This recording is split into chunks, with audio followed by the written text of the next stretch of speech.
Lechon belly at grilled ribs na may kasamang blue na kanin. Meron sa food park? Bago yun ah. Di ba pang restaurant lang yun? Meron daw dito sa Bullis Ribs and Belly. Nakakatakam. Tara, kain tayo. So we are Bullis Ribs and Belly, located at San Antonio Food Park, Manabat, sa Barangay San Antonio, Binyan City, Laguna. We are open at 5 p.m. until 12 midnight. We're inviting you to try our food, unique food, featuring our ribs, big, meaty, and soft ribs, pork tender, and our lechon belly, crispy to the skin. Try it now.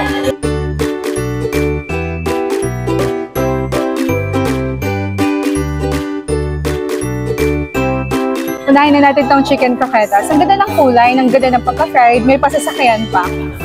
Ang cute. Gusto ko ng gandong pagka-fried, yung hindi siya ganun ka-toasted. Parang siyang dipping sauce lang.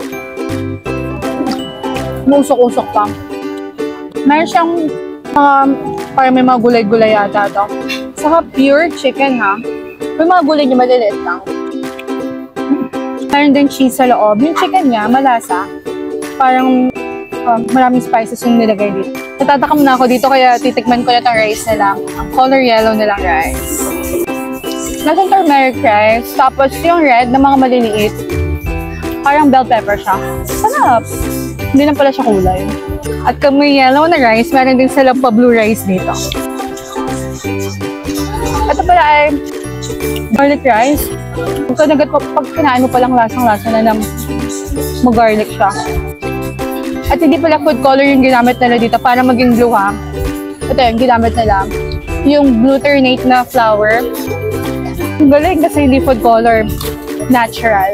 Tignan na natin itong famous Bullis platter. Ang maganda dito sa platter na to, meron na siyang ribs, sausage, potato marble, and itong famous sa kanila yung lechon.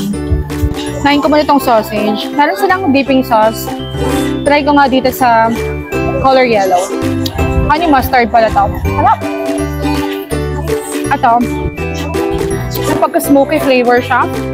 Saka malinam-nam yung lasa. Ito namang potato marble. In fairness dito, hindi sila gumamit ng fries na parang ready to cook na. Ito talaga yung parang fresh na kinok talaga nila. Tapos meron silang garlic paste. At ito namang garlic paste, kung maniniwala ka. First time ko lang din narinig, na pure garlic. Balance siya. Potato and garlic. Ang sarap ng garlic paste. Mga ribs, ang ganda ng kulay niya. Grilled pala siya. Oh. Saka malambot ah. Meron pa siyang dipping sauce. Yung pagkatimpla niya, matamis-tamis. Tapos, syempre hindi ko alam yung other spices. Malambot, smoky flavor, juicy. Tapos itong sauce, ito pala yung barbecue sauce. Nagbibigay siya ng additional na lasa. Ang sarap nito. At syempre, ito yung pinagmamalaki nila ng lechon belly. Hindi pa alam kung saan. Ang ganda ng pagkano ng balat. Oh. Sobrang crunchy. Sarap yung lasa niya. Saka yung meat. Lasang-lasa talaga yung tanglad. Lasang lechon resibo. Masarap na mga food nila dito. Pang restaurant quality siya. Saka imagine, sa food park makakakain ka ng masarap na ribs at lechon. Unusual yun ah. At itong colorful nilang rice, hindi lang siya kulay. May mga health benefits din. Itong glutinate na flour nito ay antioxidant siya. Thank you for watching. Please follow and heart.